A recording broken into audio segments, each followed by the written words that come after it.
High high, এই কী অবস্থা! Launch থেকে যদি এরকম কালো ধোঁয়া বের হয় তাহলে পরিবেশের কী অবস্থা হবে!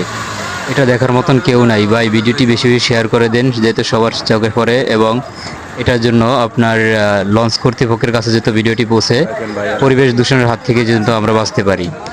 সুন্দরবন ১৬ কি বায়ু দূষণ করতেছে।